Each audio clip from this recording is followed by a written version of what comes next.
அம்மா. என்ன ஆதித்யா, ஏன் இப்படி ஓடி வர? அம்மா, அப்பா.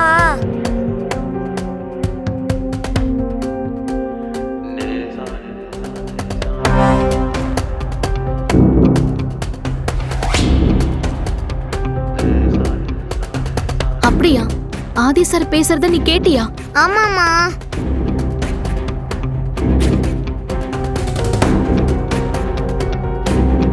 என்ன பாரதி அப்படி பாக்குறீங்க?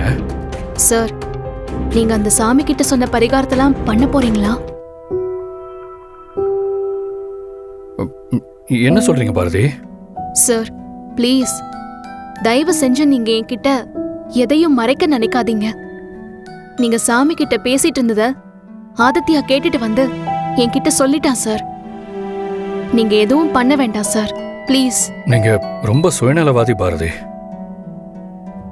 இல்ல, நான் தெரியாம தான் கேக்குறேன். எனக்கு இப்படி ஒரு விஷயம் நடந்து அதுக்காக உங்களை யாராவது பரிகாரம் பண்ண சொன்னா நீங்க பண்ணாம இருப்பீங்களா? நீங்க தானே ஆளா நிப்பீங்க. நீங்க இவ்வளவு உடம்பு முடியாம கஷ்டப்பட்டுக்கிட்டு இருக்கிறப்போ இத பண்ணாதான் சரியா இருக்கும்னு சொல்றப்போ நான் எப்படி பாரதி பண்ணாம இருக்க முடியும்? இல்ல சார், நான் என்ன சொல்ல வரேன்னா... நீங்க எதுவும் சொல்ல வேண்டாம் பாரதி. இந்த விஷயத்துல நீங்க சொல்றத நான் கேட்க போறதில்ல. உங்களை மாதிரி ஒரு நல்லவங்களுக்கு இப்படி ஒரு விஷயத்த பண்றத நான் ரொம்ப சந்தோஷமாவும் பெருமையாவும் நினைக்கிறேன்.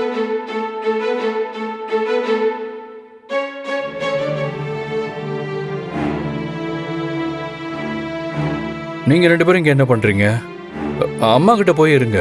அப்பா, நீங்க அம்மாக்காக தானே இதெல்லாம் பண்றீங்க. நாங்களும் உங்க கூட சேர்ந்து உங்களுக்கு ஹெல்ப் பண்றோம்ப்பா. அதெல்லாம் எதுவும் வேண்டாம். வெயில் வேற ரொம்ப அதிகமா இருக்கு. நீங்க அம்மா கிட்ட போய் இருங்க. நான் சீக்கிரமா இதெல்லாம் பண்ணிடுறேன்.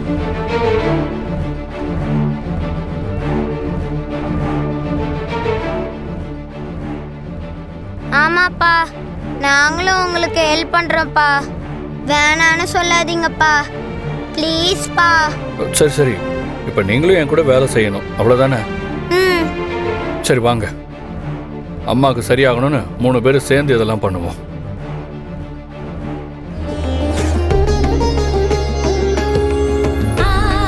பாரதி, நாங்க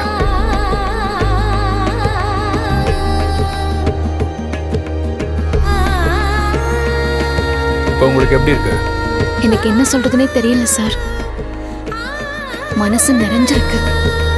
ஆனா எனக்காக நீங்க இவ்ளோ கஷ்டப்படுறத பார்க்கிறதுக்கு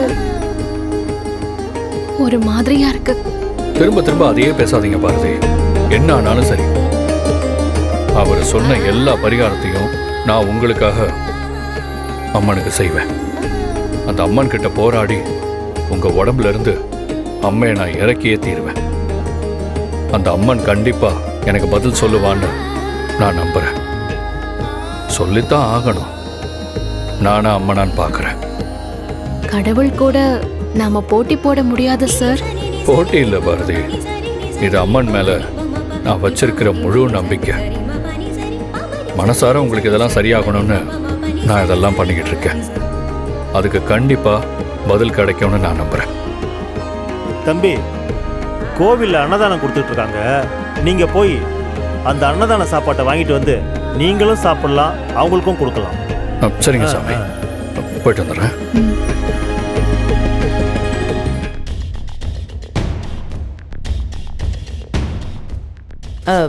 இந்த கோயில் தானே மித்ரா? ஆனா எங்க இருக்காங்க? வா, உள்ள போய் எங்கேயாச்சும் பார்த்தா தெரிய போகுது. வா போய் பார்க்கலாம்.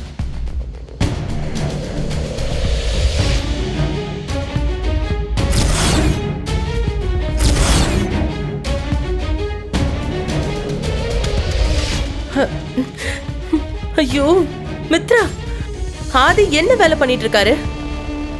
இப்படி இத்தனை பேருக்கு முன்னாடி பாரதிக்கு சாப்பாடு ஊட்டிட்டு இருக்காரு.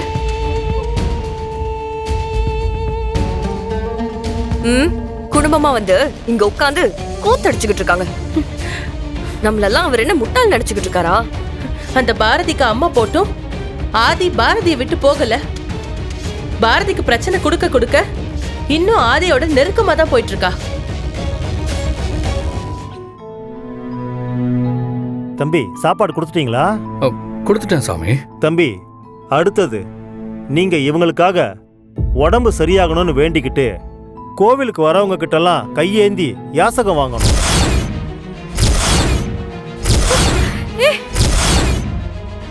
சாமி, இதெல்லாம் இவர் பண்ணணுமா? ஆமாமா, யாசகம் கேட்கறது நீங்க நினைக்கிற மாதிரி கேவலமான விஷயம் இல்லம்மா. ஒவ்வொரு மனுஷனுக்குள்ளேயும் தாங்கிற கர்வம் இருக்கும். அந்த கர்வத்தை அழிச்சு என்னைக்கு நீ இன்னொருத்தங்க முன்னாடி கையேந்தி பிச்சை கேட்குறியோ அன்னைக்கே உன் கர்மா எல்லாமே கழிஞ்சிரும்.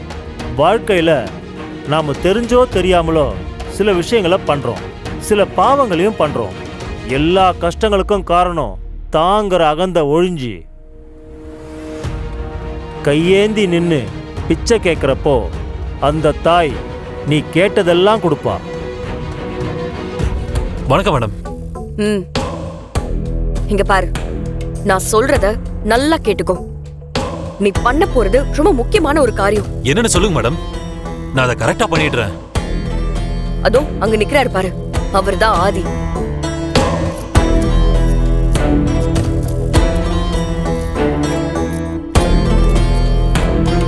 இப்ப அவர் வாங்கிட்டு இருக்க தர்மத்தை மத்தியானம் 1 மணிக்குள்ள உண்டியல போட்டாகணும்.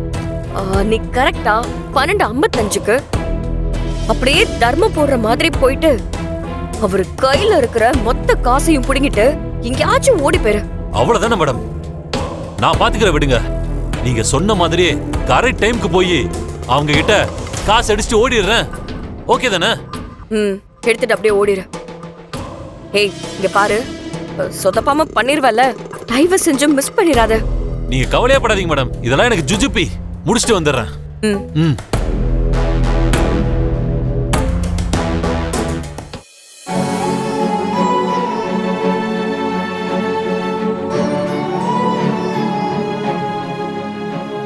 அப்பா, நீங்க அம்மாக்கு உடம்பு சரியாகணும்னு எதை பத்தியும் யோசிக்காம இப்படி கோயில் முன்னாடி நின்று எல்லார்கிட்டயும் கையேந்தி தர்மம் கேக்குறீங்க. நீங்க இதெல்லாம் பண்ணணும்னு அவசியம் இல்லை. ஆனா இதெல்லாம் அம்மாக்காக நீங்க பண்றத பாக்குறப்போ எனக்கு என்ன சொல்றதுனே தெரியலப்பா. உங்களுக்கு நாங்க யாருன்ற உண்மை தெரிஞ்சிருச்சா இல்லையானே தெரியலப்பா. ஆனா நான் அந்த கடவுள்கிட்ட சீக்கிரமா உங்களுக்கு உண்மை தெரிஞ்சு எங்க கூட சேர்ந்து வாழணும்னு நான் வேண்டிக்கிறேன்ப்பா.